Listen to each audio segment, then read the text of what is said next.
to maya lonka ni sanji tallulu nim fula tambila be birim banko ala independent ko ala minister member loptano ni jata kendala Safi Lo Cissé ni sibiti tambila November karotil tannin kilin be folola mem loptano ti be mello la shate mole Sare Alpha tumanna banko ka URR maya lonko womu nyato ta barati banko atoni loftano anata tumomenna e ko kodo men be kala ko na be shala dalasi million luluti adu laran men be sodalaje abe talal fo laran talulu nyon ada be shato ni be dunna Sare Alpha shato to ya loftano ba lokan jele silaba fan kanje kabo fa ni bita fatoto kabonam bashe ma fala abanga ya itande ko Alpha Jama mel botanna ministre kunda to mel be loftano ni jata kenda bundale ma beta anin milyalon ko tundo nyaton ko lem anin banko Alpha lem milyalon ko be nataje adu meye nyaton kaya wala honorable minister member ta loftano ni jaralola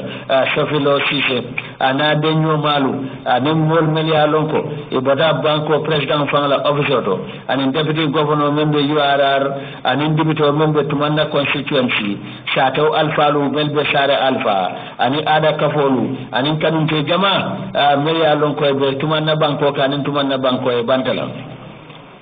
abe tumomen na tawbe ngadaile shatawla Alpha lu memo alkalo te Sare Alpha ni almamo Sare Alpha bena ta jairo di luntawlu bismillah kay kandi ko yile datiroke ko wala me alon ko Cairo anin jiko me ya soto pour min satina jirwa min mina satawoto min ko mo yile datiro ko wala ada jikbala fan e wayatinna ayo wala sabuta fo ila jiko warra bake Cairo min be nyim banko kani jirwa data mol fanam be gay mel ya lon koy bo fanto kana ma be jin doktano la bele folo lala abe jala tumo menna me ala teleta musta FM radio ta telesta FM radio lo ada telefone mbo nyim ko nyaato nyim do ko nyaato nyim doktano do ko nyaato haji bani ko siso ala show tan de bak dum fana ala jiko fana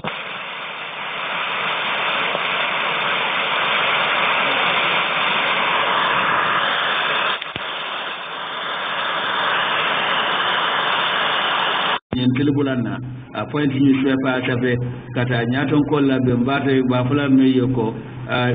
global investment forum wo be kala be kuma balta be ma be laje adu albo kibaro sodola alba kibaro sodola fana not in my name campaign ko imanke tol toti campagne me alon ko ko imanke tol tola fondike kafola mel fanam findida ade be loren ke banko fasa albol fanna kibaro sodala alba kibaro sodala fana CEO Farm for Life Gambia o mudemar kafolati ela nyaton ko mu Mustafa Mansarelti albol fana na kuma kan moyla alba kuma kan moyla fana me alon ko Halifa Sallah ne ayedan ko ba jabiro ke buba Aisha ne la kuma kan men ko awo mu do ya rolti ada mantilin ada mantonya ya fana albo kibaro sodala ani kibar to malu bi nayin talanta ba kuma kan fele me alon ka be dendin World Diabetes Day diabetes la lumen ba jurala November karotil tanin nani ate kibaro ni tan fanko de kuranne mo me alon ko mo million keme saba mo million tawro wala nin kilin aba wala ni dunia kono adum fana men tata fo mo million keme mo million tan shani woro wala wala mi sotono borolla me alon ko e ni diabetes borolo itande fana ko de o kamala e koy ba jela ko kebaro le ay tande ko dunya la jati kenda kafba wala ay tande ni kayto ay tande adum fana Gambia go banko lu konole mel ya lon ko ni diabetes bije adu ay tande franco de tonya bo kata ko be nyanta kelele kamul ma koy wala tinna e be ma to kala me alon ko e be tambila kata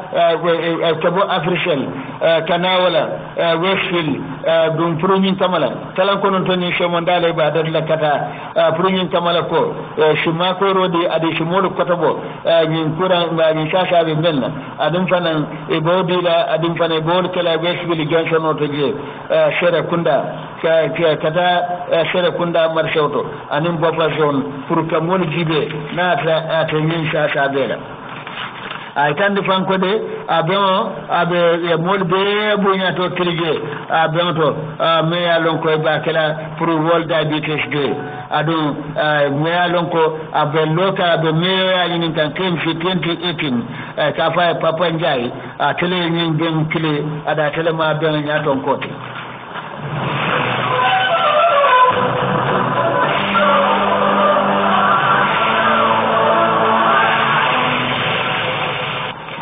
hanibe kibaro to ay kandi fanan ko alhaji muhammadu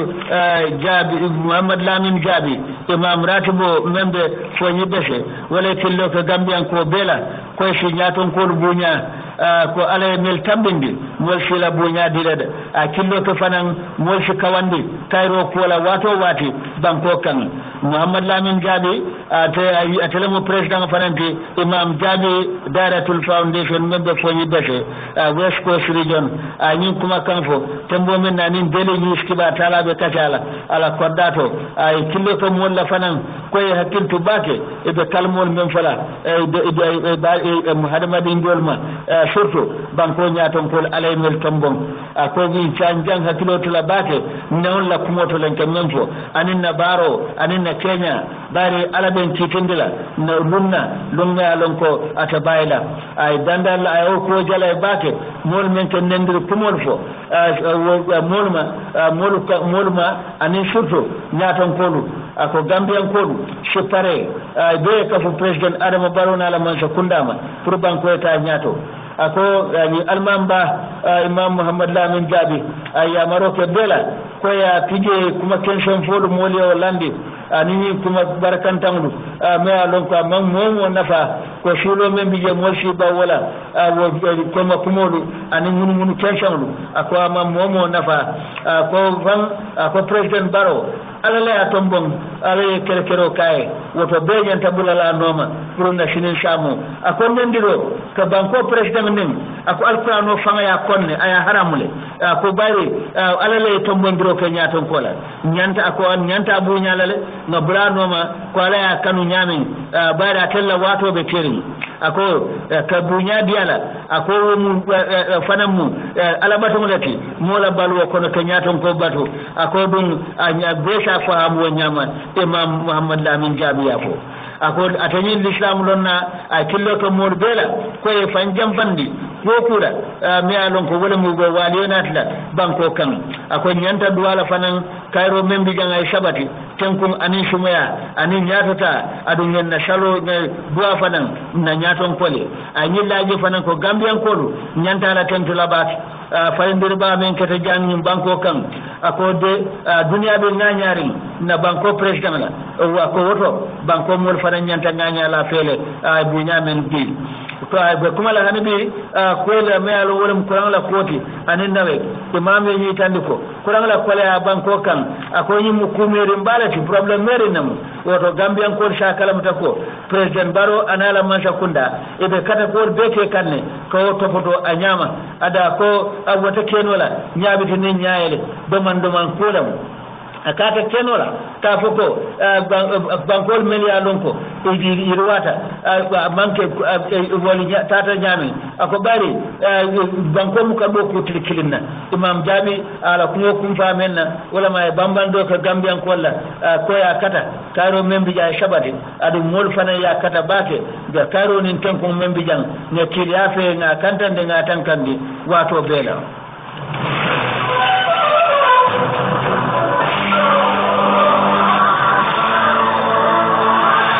Fatima de Jallo Tambajan duma sulum akafta sojar kotolma anin kantaro do ko bunda molu ke jural ke ani lunna lume ka fa remembrance day service walam ke hakilo bulande mol melia lonko itata mabe dunya la kele foloto e ka me force wolwo ani dunya la kele fulanjang me ka fa second wolwo mel boyta kele dato yo ke bankola makar square membe banjul chateau kono ni remembrance day abenta november karotil tan ninkili nefe shawoshan adi alande karala ka kilo bulande molla meli niola dunyai a kele fula tambilal men ketanun alungo ay ka jura commonwealth banko le kan shawoshan pro ni kelo banta fos won wo banta lumenna e ka lungu jura commonwealth banko le kan banko men ka angale kanfo ke hakilo bulande e la soldaro la nin kele dungulu mel fata kele dato adum fanan tumo men signaro ke kambe la me kelo bang wala dunya la kele folo bang wo datita wo lum a signata num talantan nin kele wala november karotil tan nin kele 1918 sankono dunia la kele fulanja wala mu wala wo tu kambe me wo fanan ya tola kotake remembrance de la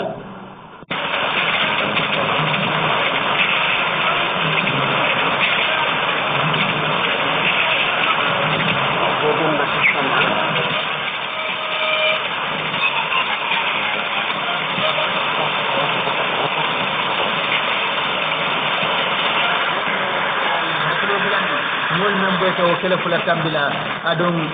lundamu banko fanan ka jura jan ye buye fe ye firolla wol bunda banko alfa wol kono diplomatique ko ambassadeur banko alfa nyaton kolu service commandalu ministralu anen dino nyaton kolu Omar Amar Jallo minister of agriculture and deputy CDS and deputy IGP kata America ambassador Gambia Jang and British ambassador member Gambia Jang Sharon Walde and veteran soldier or military soldier yatanu and mojama bama betanu Vice President Fatoumata Jallo Tambajang après tamata tele yinkaroke soldier kono anata fere fere follow la mancha kundato anin Gambian call beto ala Mrs. Sharon Walde British High Commissioner wale fure lolen jangla pro molier meli alo bota Commonwealth anin banko kota wal membiji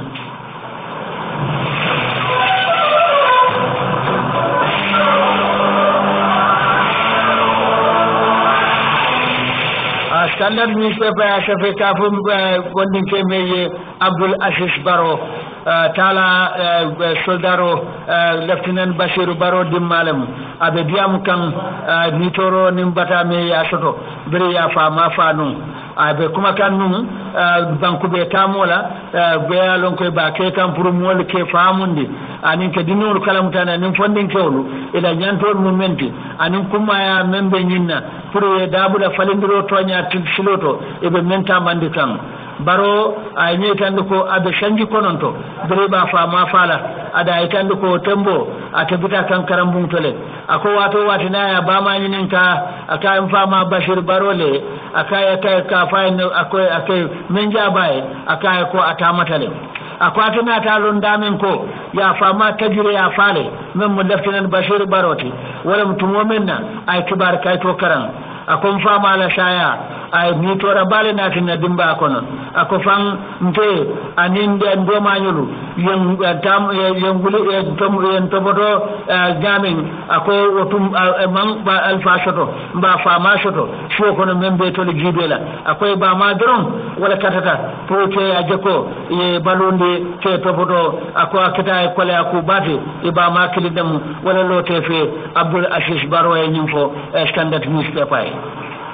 anye tan ni fanan ko de afa mala shaya bemmo lieutenant Bashir Baro ya fa nyamin aka ba ma e do ko ka bake do man dimen aka soto wala min tana ta restaurant yele kanyin do mur wa fo tije ako diri somanda na tata fo wa wusuto fo fanika ka tara do ko la ako fan ayatinel fan fa nya to nya ko la ko soto fa atinna etata nya opere hakalan ke sisho me ya sabu anye tan ko ala dimba de ala badon be lafirin kela to nya soto ko ya jamme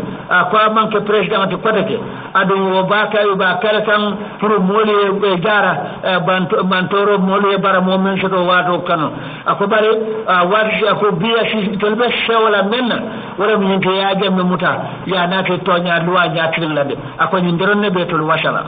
ani tan do fanan ko de ala dimbi la tolu nya fata bake simfanya me ala ko ni mancha kunda ko do men takan pour kaje ko momo e yankan kado so de ya jamme jamano kela to nya bila ko nya fata ko wala bake akon be shawarin ya lunna lume alon ko president barona ta semboto kaje ko maral jaw men biga banda adum fanan kaje ko ibe simfanya al takan ne melkete famala shaya saboti lolu be kada ka wotino kan pour que on naati to loi ñaatelena surfu kijera vice president Gambia Center for Victims of Human Rights and Violation atela mu vice president Gambia ka forme mbay ko damen lo pour bol mel la ñanto tiñata ani la ñanto batandi wo jamano la yo ko dalo wala kama accordade mon chata mo wuli nani mo kemelo wala ba ka fokono banko kantare meli alonko yo mantora so de fawndu marufo mba ibadu lo blata mantoro kono ado ay tolnata bula wode wobata kono wol bere ba ka fokono wol bere kili wokilim ya killo ka birin fondin kewlo fondin dinala wol be ye koyna findi ay tande ya wo kordala ye bata ko men soto momo ya lonko ye mantora soto waya jame jamano jang foyda badinum ado dunta bata kono le koy be nyenti tala nyin kordatole kela ko shata ya safe barode ya fanu wo sojar junta men bijam ko AF Armed Forces Professional Ruling Council AFPRC junta men bijam November karo kon 1994 wala fa ye tola ye kanala ka fo ko ala fta kude tala kala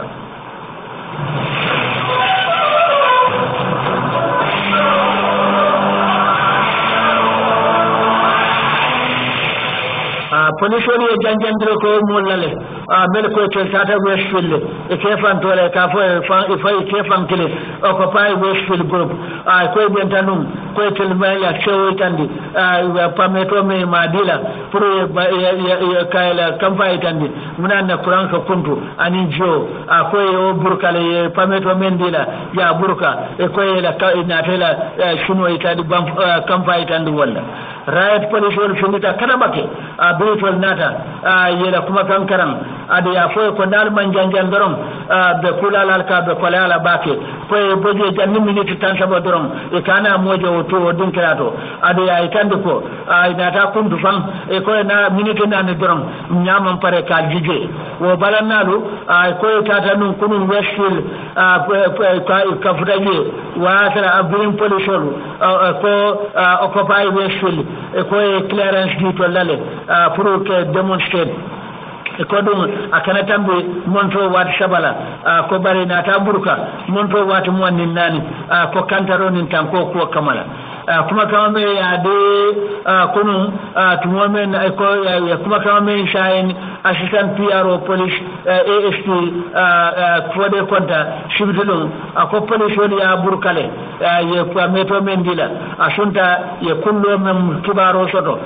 me alonko asitan ko tiñanole alfali yamare ko la dinno ya jampandi wo dun kala ado be dan kula kada bake pro ko men kunto ali ba me afanto la katele mu ko pay Westfield ko la nyaton koti ako clearance di men burka ako ya abu kunda ya burka ka tambini no office of the inspector general police la ako we dalilol mendi wala security reason ako police wolu mulaw Kenya o mandi ako manke ku tamberenti bare to lenyanta ako ni wol ko man security di tolla ako wala to ne tolu to mumo molle to mel kum fata ado to sonna moleta dulato to ta dulato asre mela kantaro si garanti ako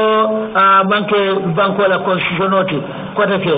pour ako wa manni anin constitutiono manta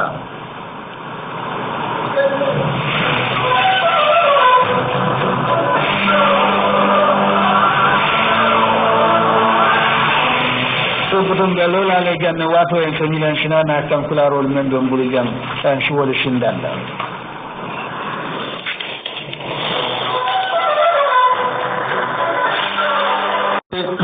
ate ko nga faale ñaamin ye bere folola be alon ko wala keta loptane kutoti e be mellola sare alpha adayele bento alkalo ani almamo membe sare alpha ye luntawlo bismillah ko ya dati kayre kono e be duala fanan fa be siban kayro kono fanan ado ko abe luntawlo bismillah la tumo menna menta musta fm radio ti da telebenin do ko fanga nyato haje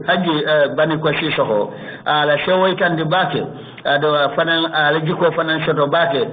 president adama baro la mansa kundato akubari sala arfa anala dala shatawlu e belota president baro komale ako ala nyaton kaya kendo koto ako kaytolu ya yinin num bake pour kanyi loptano lo ako bara shata sanji furati e be kayto yinin kam pour shi loptano lo o mansa kunda koto membi jangbare ma soto no fo president baro la mansa kunda sita ya kaytolu be soto walla pour kanyi loptano lo haji bani ko siso ay jaro ke sate bol bela melbe sare alpha anila kafo be ade melbe diaspora be ay tentu ay jay adum fanan dibito bembe o banko kan fode drame akonyi mbamode mu nyato ta balati be alon ko keta banko e ada e lamani yandi ko ay dibito le matete afanan bala kato be kelale ay lahido mendi campagne to fa wonato sitima ko bari itambita bata ku jamalla birebe campagne wala ni challenge jama wala be nyatirina bire ni sanji tambida ni sanjol men be tambida akobata ku jamala be dala ay jayroke al haji bane ko shisho hola men alata ko mola me alon ko ata mut sampulo lati mo minyante mulunta nyoyala men kende ato ani banko din kende ato fanan atentenda ka jarodi mol bela melbe tumanna mele kato faye anin coalition mansa kundae his excellency president adama barola mansa kunda kodo hanabe anata tende on demur fode drame ako mol membe tumanna banko kan ya fali ya kato faye pour falindiro ako falindiro wala datata ten wala tne bela karambulu la fala ke shambo la ba anin fanan ke loptano lo mome alon ka bota banko president fangla officer do dudu sano dankene yandi de ko banko te yirwano la damanta mol man jata kenda sodo ay tandi fanan ko banko president nga nyata bake sare alfan ko la nantu man nabe bare ako yirem loptane foloti me alon ko ba do kula ala president yakodo ako dalilo le yatinna ay mol bo ay tolbo katama be anin ke jayrodi men keta ko nyaton koti haji bane ko siso ani sate dumul be melbe tuman sare alfa ani meli alon ko be bantala bankol kam dusano anata itande fanko falendro me alon ko yake cabinet ko men keta cabinet ako abelare nyinna ko wo man mo tereng bare banko moli murado le dila do ko le di president la adu momo ya lonko men manta wo silola ako fo e mantra wo ko kekan ako fo si bondi la si bondi doron ako banko president abela moy kanne ada be korsiro ke kan bakele ado ku nyoya do ku anim men be do ko wala ministre men mata loptano ne jaralola sofi law sise afana la sewo itande bak ay jarodi bela mel mabeta surtout me alon ko wala munyin ko fondamenti haji bani ko siso ada yitande ko ako karambulu anu loptanulu nyimmu masa kundala dunolti ada e sakdo bulande ko nyimbe mel be mabeta ji aya kilo bulandi mel bebe mabere nyimbe to ko nyimutel fan kan dunol to mansa kunda la duno la bindi ada itande fan ko de mansa kunda fanan be lola la palaso to le ministre yi tande ko ye meome ya lonko kilafta menna ako bari menta ta fo kilometer lulu nyon boy tawrata pour kada loptano to min jar ni misal fe muso kono ya ma ako do laftaje la ko dawoda banko kan akana tambe kilometer lulla e shi sodo no loptano la pour ni ata teme ma ako moyla ngani ado be do ko ke ka walla ministre fana lata akala ta nyinna ko anyi musiya ko ya nyato ta balati du shoto balam man sa kundai bare nyaabe tilindi menna wala fanna o fanna jamala fanna be dawoda ni banko dawoda ilafta jela ko molla niyo we yo kuma yandi ako bari niyo kasaro ako wara baka ni shilol mankati ako wala nan man sakunda na danyo malu iba kana kam kamona on ni tora kolu ka fere ke fo shi wolu tobodo no nyane abala kumojinna honorable Papa Touré fanan memu national coordinator ti fanan ko Gambian koru nyante nyatiri na yirwa ko la dina katara kuma kensen fola tarin ako tumanna anena mallopta no soto ala tari koto ako mune atinda eta tento dila haji bane ko sisola menna lo nyaaya sabu fo me alon banku din kendole mu tumanna din kendole mu Gambia din kendole mu Papa Touré afo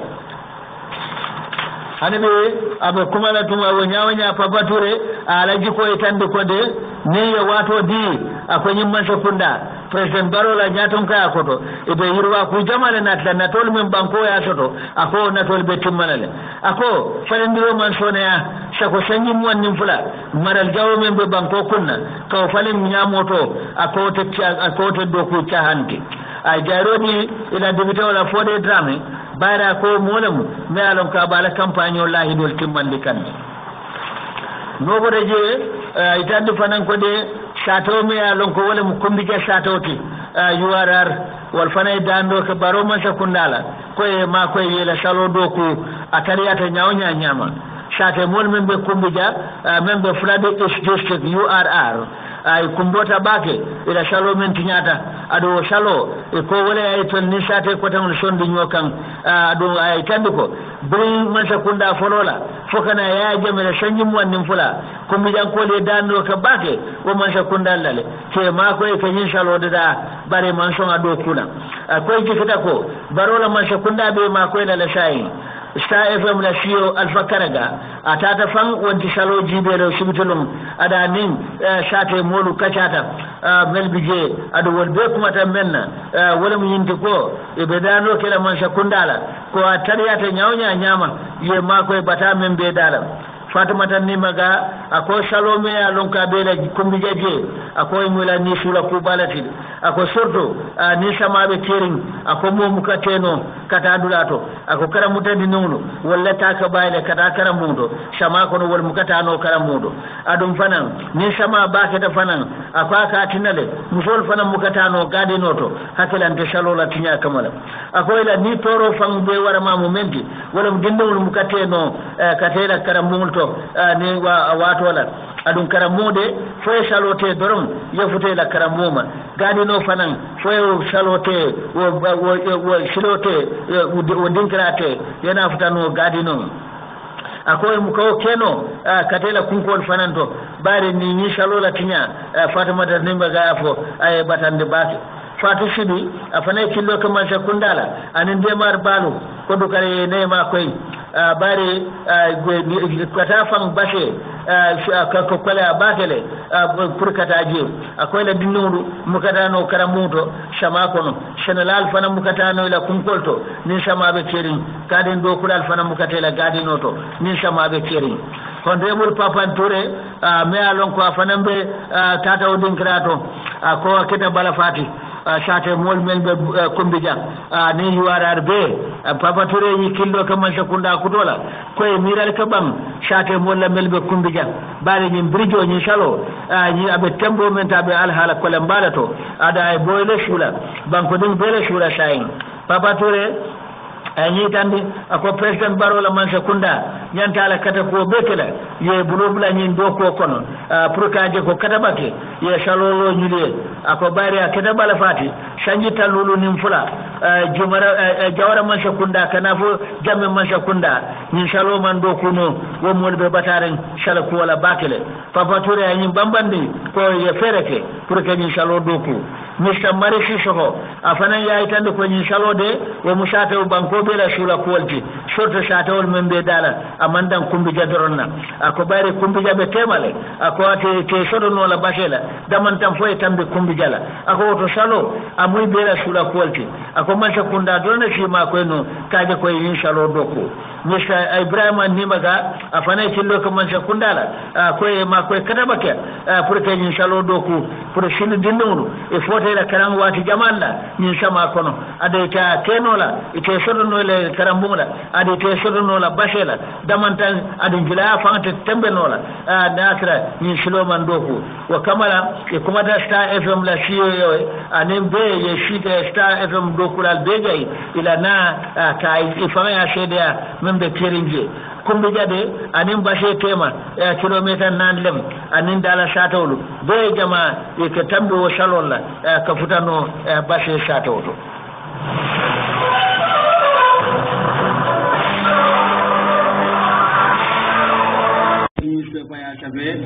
ko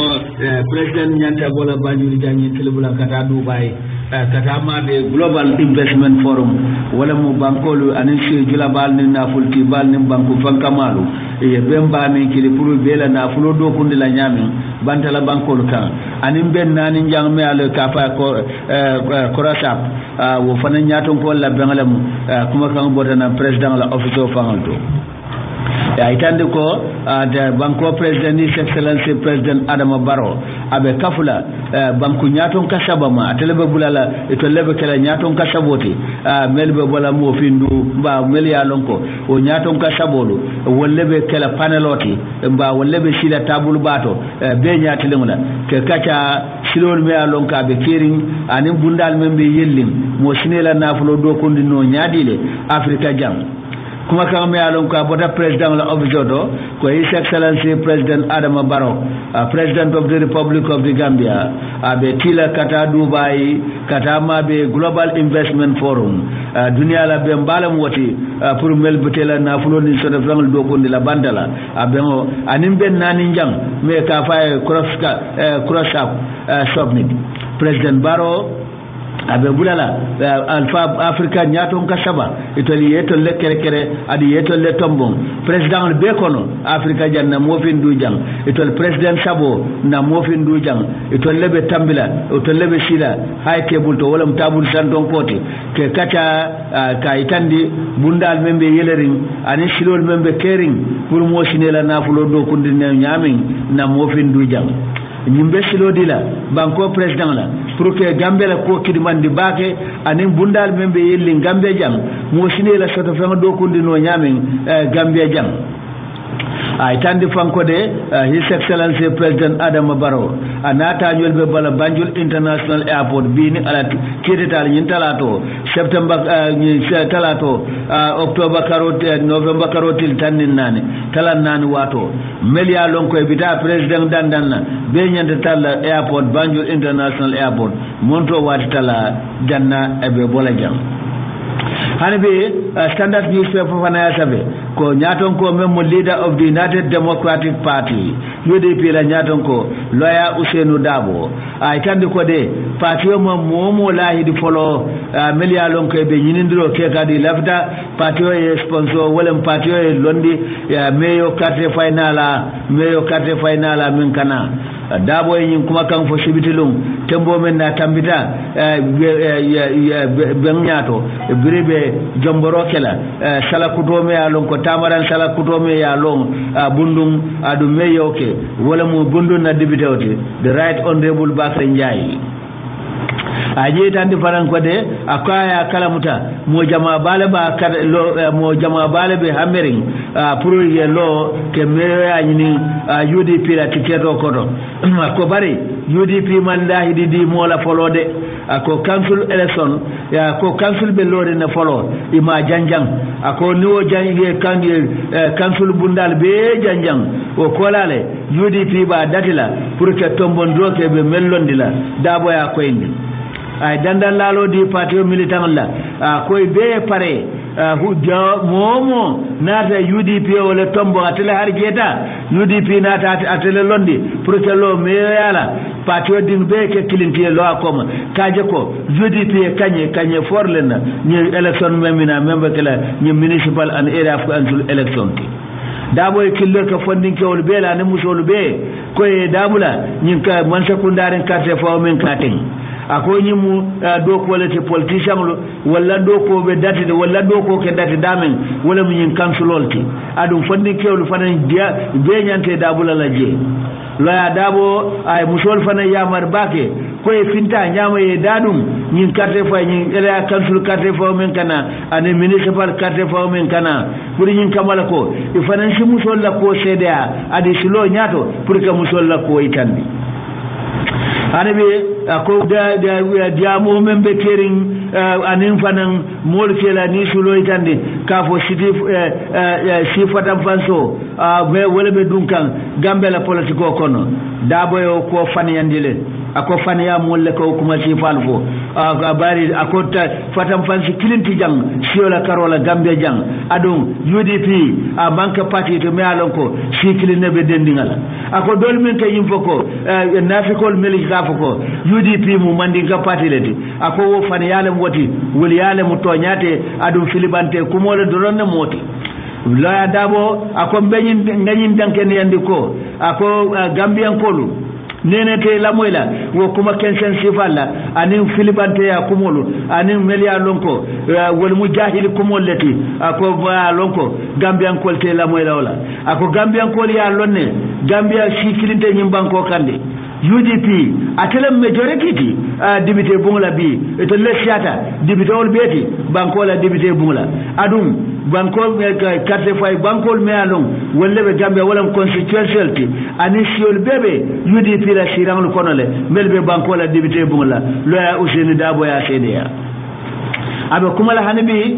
me alon ko ila mol membe bundum la dabo e jaydo ka bake on debul bakare jayla ala nyingani nyimma men aba nin do ko nyimma men aba ke kala carte fay banko kam ako UDP la nyaton ko ay patrol militant be yamare ko isi banko lu abunya inene kene dadum nyonen politiko to adum fanan kay toñindir politiko ko UDP kana bula o kono ako hana tara ya ke loya dabo banen akoy kane dan ko kane ja ijabi akate dabo ay kilido ke militant bela akon tolu mbe do ko le kekan pour kaje ko ke nyim banko samba nyato nyine mun to laburado tibi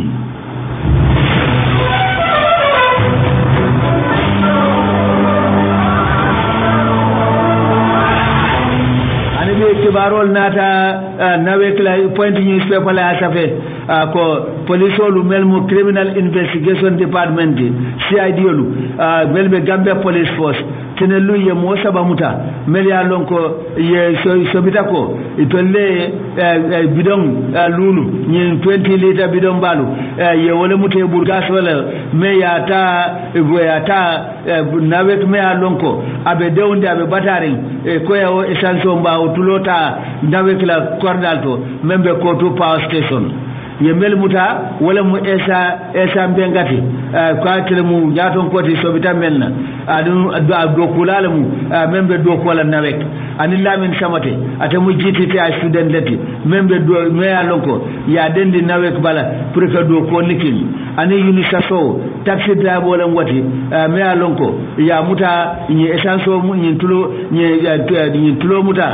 go mu taxi wala kono ala registration number BJL 9612M police kumala ya itandi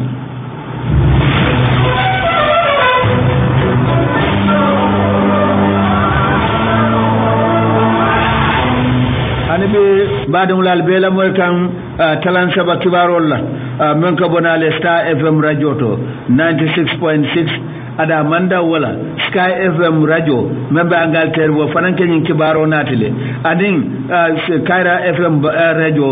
mempele kuloro anin Brikama ba community radio membe Fuladu Center River region wol beke nyin kibaro sambale fonyo kono hanabi sinana ta ko deke ako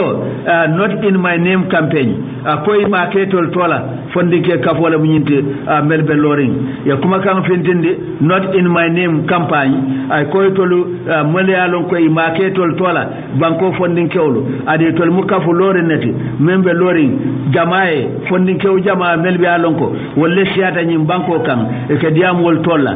melbe loring ade ya doya ya jalay wo kenyenta ya manya me alonko milke fankiri o ko pay Westfield e bawo yolle jalay wol kono ko woli be manya minke ani loi fota nyokole adum nyimu toñindirolati manca kunda kan membe Gambia jang ani kantaro bunda be kan me alon ko yakanu nyindima stambila November karotil tan fula not in my name campaign ni mu fondin ke ka folde ko to mu kayra mo leti ade to lata menna wala mu folo ye kacha enim banko alfalu ko wala atinna yela nyaton ko ki Jason Sanyang kata nawek power station kotu ya jibe wo alhalo be nyadile ado natala kibaro di brata ta nawek ada itande ko nawek be do kolal 24/7 monto wati mo ni nano be pour be generator fix la nyami ani be generator do ku kan ako pour ka je ko kuran manko membe banko kan way ke tar koti way bam fereng banko kan ay nyi tandi fanan ko de atata jele ka sedia ada futata aya safe pour social media ka senendi molma ko nawet wolbe do ko kekanne adum faniya kumol me ya lonko e ka fo meli we fondike dol meli ya lonko dandan meli e fantola ka fa o ko pay Westfield ko ka wala kumo faniya ndi to nyate la ko ko don ko be ni tan la ko momo e nyanto sotol fondike wol ke la balanda itandi section 25(1) CD 25(1) D member bankola constitution oto pour adum natra pour police wol fanan natra police wol silo dila anim fanan police wol sison mbaya fo ha o mbambalantale nta pameto dilela ko section 5 yo dile ani section 6 member public order act ko police wolu ni la ko be jibe ila kunun jiba ni tele ko ya kusonson melbe o ben shifa killa asikeno na tare ya jeko ko hello biji ita pameto dilela adu ko la ni aje fanan isa dino la bashi tije iso keno adu sa shembo soto fanan police wolu kela pameto buruka ko walatina wata mu police wol yati ko tol not in my name campaign wa manke banko funding kel tola e ko be ni tan la ko wa mun constitution e sembo di tol fanana section 25(1) D pour que fan que la sembo tamande que fa que lo solidarity maji que fa saroke nawe ka foye akodum mbenyim futandi la bema alumla ana watola pour funding ke be ka funyoma banko be kenda solidarity match ke ka fombe nawe komale adum be fasala fanan kombe larin yinna ko sheria pol membe larin ko occupy Westfield imu mo dantannati melia lon ko ke nawe kile agents babel nawe kile batar kan ko kota nebe koma ya ulterior motive fila soto adum corruption la moyti melbe lorin pour que banko sa man sakunda sabotage ade ba kada kan ka mulunta ko pour que banko to ko ya man sakunda to ko ya ko nge wo mo kilin lonne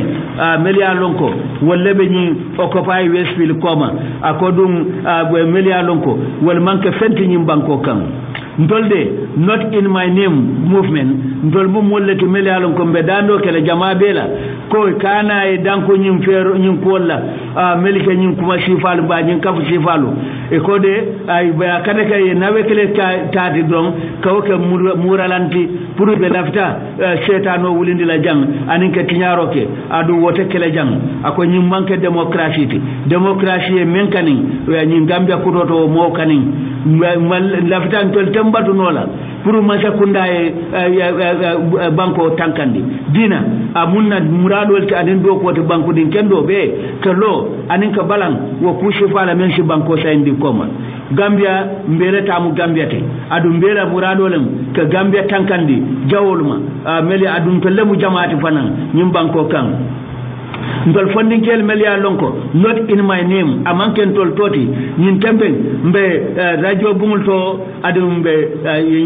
datla kata radio solke seto state mbita mbe di kon be tol to taring ka mol kacandi membe dendim banko di yala banko dim la duno mo muneti banko din kendol wo kamala mbe killo kele jama bela ko e fanjam fande nyim vandal nyolla nyim mo sifalla adu yenyi ay fa ko ndol be lola wo be nyawnya mbe tente na dron ke ben anin ke kacha ni minister of interior anin fana mbe na kuma kamul fudandi la nyoma mbe nyo kala mutanda ni police olu na nganiyo men soto pour ka je ko kan fana yana nganiyo itandi solidarity matike mbenna kumo jindila men not in my name organizers beli alon ka fa manken tol toti al manken tol al be ko men ba manken tol toti ila nyaton kol mumenti wala mu jason sanyanti alu gapo wel fanan lew dunota ko ku keta ni ila solidarity match to le adunota ade kilo ka banko fondin kella to so solidarity with nawek wala mu kela fasaro nin kano itande nawek adum atumomenna ko be safero kala pameto la niyo pameto di ba lum fala banko be ba kala mutala melia sain wala mjason kore mbasa nyanti ani aliu kako wala mu nyaton kolti campaign lalu ikaf melia ko not in my name movement funding kel menko dole men ka manka fondi banko funding kel toti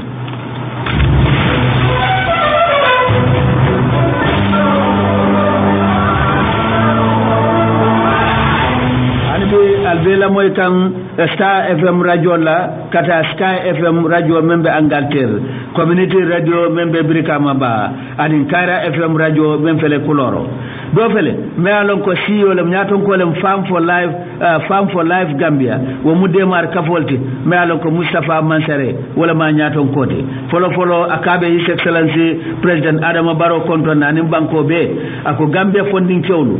nen ko nyi musula kuma balati bayre politiko alhalo anim fana molla miracle membe dending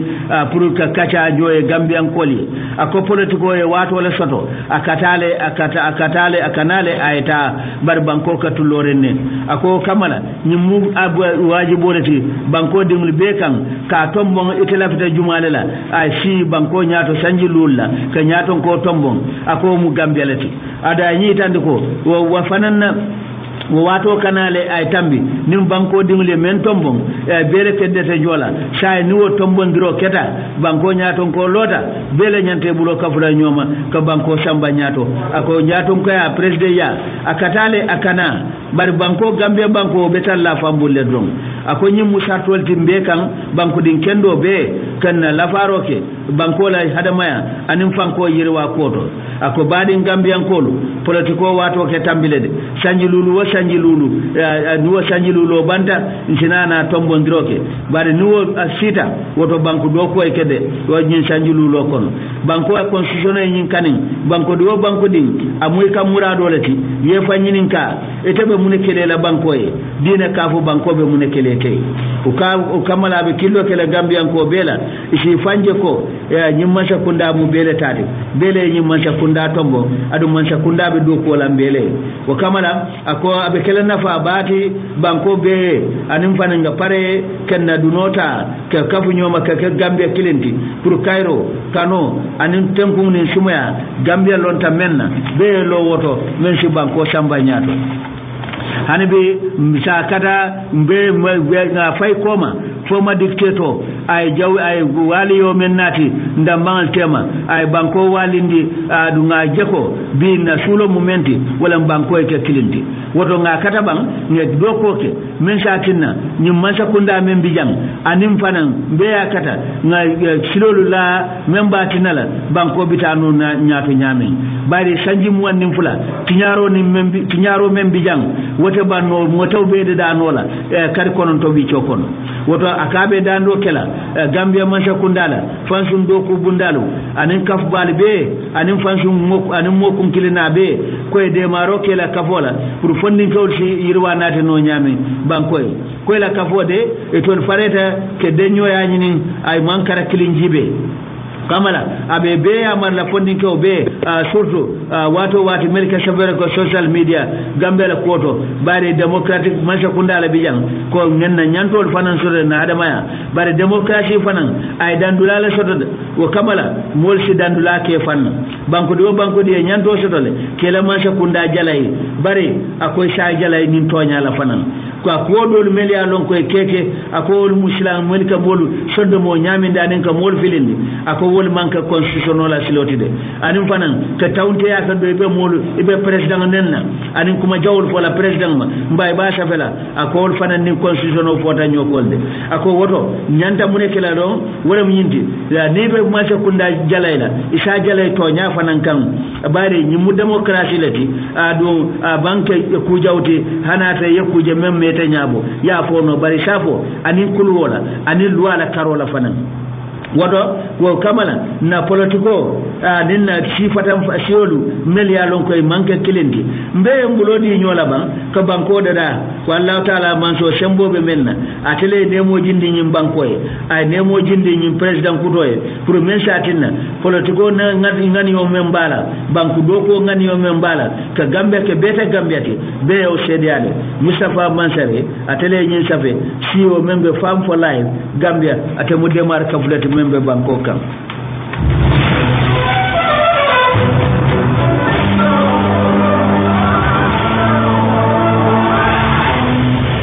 anabe ntina na Halifa Sallah aye danko buba Aisha ne la kuma kamalla ta Halifa Sallah ako honorable buba Aisha ne ako ay miro men safe Gambia Daily ata fanan be wala jabe kam me ya safe Gambia Daily me alonko ata anyi tan fanko de ako Halifa Sallah ako honorable buba Aisha ne ko kuma kan men safe nun Gambia Daily me alonko ya karan angale kanto abe angale kanto men na ta yele mandi ka kanto me alonko Sadio Barole ya yele mandi ka kanto ako ani na ta findinde akuma kan findinde Star FM radio to ako wolbe wa itandi ko wayme itandi wala nyinti ko atela tara fambulo ala integrity pareta waninkum ala tara ala Kenya nala barako ninkum wala be kana kama bari ako molbe momen boko honorable Halifa Sallah kata ka kumal fae melia lonko imanke horma kumati ka kumol fae anim fanan ka jalaylo lakan me lonko ma asijide ni fawo fenna ko ilafta to tinyala ko doyla nyaton ko le dum fanan mati pati nyaton ko le mati ko wode kula me lonko amanto nyaaya ada man sabati fanan hanabe abe kumala tumo menna ko civilized bankolu melia lonko civilized ako political nyaton kolu ike menke no wala munyindi dammalu kashi ke nyose ya kuma kangla bring over national and non-state media wala bankola kibar bundato mba memman ka bankola kibar bundati kela lodulal senayandi bankola kuoto banko kumal men bayalon ko kumata banko kan adum fanan sita laban ye kamben ye sonyoma mbaye laban iman sonyoma o nyawanya bari beshi la lodla ko indi bema ako bare waketa bala fata manna ko nyama ako birata ta Angleterre aka amulunta ko tafaw molle tafawta furinyin kamala ko kate totinya ninka kaja fi janjandinke ko kumol lakan melia lonko imanka tonyati mea lonko abedendin ala Kenya la menki jenum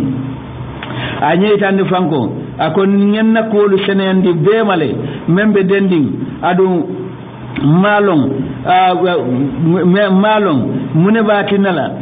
ter koto abe yin kuma kan tala be lalan kan honorable buba Aisha ni a jompital dorom a fanan bulata pour que shayin kan kuma kilingul meya lonko ye lakan melman ka tonyati bara nyil lonko ya nyantala nun furinyin kamala ko ishimolu sondo mo filindi shimol la miro bayate bala adum fanan men fana ya lonko amang ko furuke nyin kamala ko furuke doya la kam fan ka ke mo doya rende banko kan ako nyimbe bo wala konoti ako folo Gambian kolu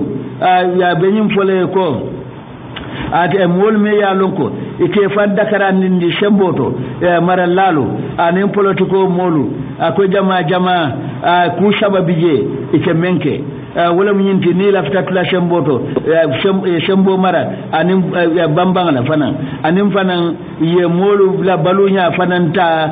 ko fana ka keno nyami wala mu wala jahiliya kono anim fana ike den ke mako ike bulfam fendile anim fana ke silandi dol ka usila sabole tamandi pour que tu semboto halifa sala anata kontede mbelari menna ntede manna malla kafo mulla filibante yakan ngambalu ngawota ngaw fan sembentu yawala mba ngaw kafenne di mba kamulu silandile kenna politiko sembo mata wala de fan ntete tele lari menna wala munyinti ko nabalu wo mumobe mbelori men kam mantra lori wasilo kam ako atendenda ata halifa sallah abe jabido ke kande badimlu akonte neneman kuke me alonka amanke silati adu ama warandi fanan me alonko ngakuma kuke me alonko amantilin mba mamben wayatinna fo buba aisha ne ay kuma kamal men fo ma ako ma koje folo han ngam o menke ako ajareta pour que Cairo ngaw ma koy jenne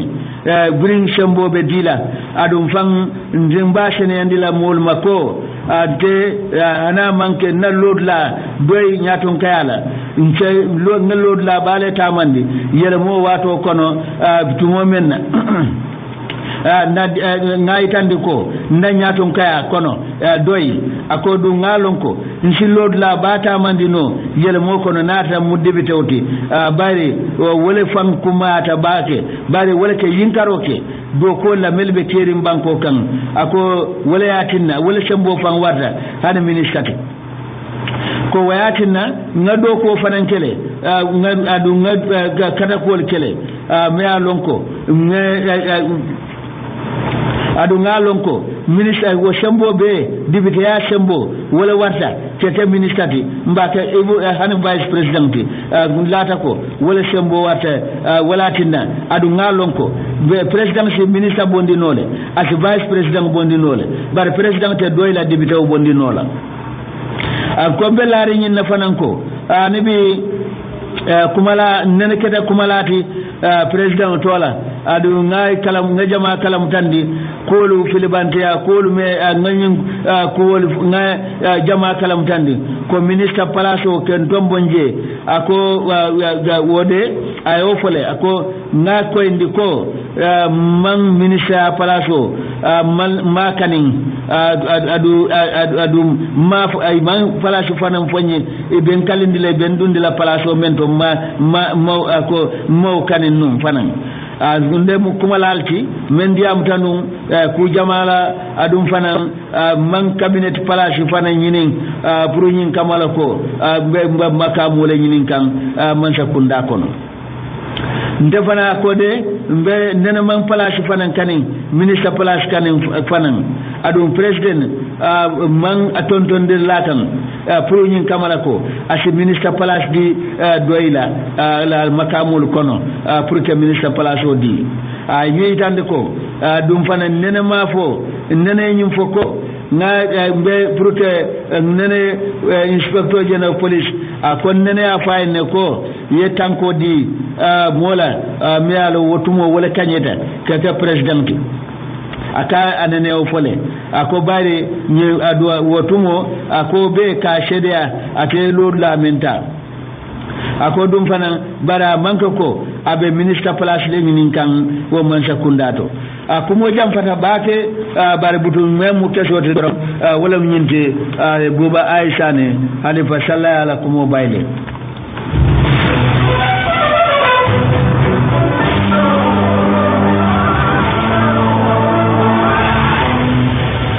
be albela moy kan Star FM radio la ane radio me alonko abe kuloro ka fay Kaira FM radio anim fanan radio me alonko community radio membe Fuladu Brikama ba nim fanan Sky FM radio membe Andalkel yulle kedem ke kibarol natali même ñin tala sabate budum badam sa be men kila dom sinata kankularol to melbe mbulu jang en janni be kibarol kumpala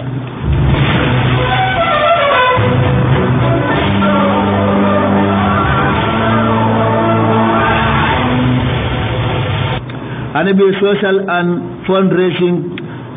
community maya lon ko wala UDP la North Bank Development community telebulanna point ni swepa safe kata nyaton ko la be mbata ba fala me yoko global investment forum wo be kala ben kuma balta be ma be laje adu albo kibaro sodola alba kibaro sodola fana not in my name campaign ya ko imanke tol toti campagne me alon ko ya ko imake tol tola fondike kafola mel fanam findida ade be loren ke banko fasa albol fanna kibaro sodola alba kibaro sodola fana CEO Farm for Life Gambia o mudemar kafolati ela nyaton ko mu Mustafa Mansarelti albol fana kuma kan moyna alba kuma kan moyla fana me alon ko Halifa Sallah ne ayedan ko ba jabiro ke buba Aisha ne la kuma kan men ko awo mu do ya rolti ada mantilin ada mantonya ya fana albo kibaro sodola ani kibar to malu bi nayin talan saba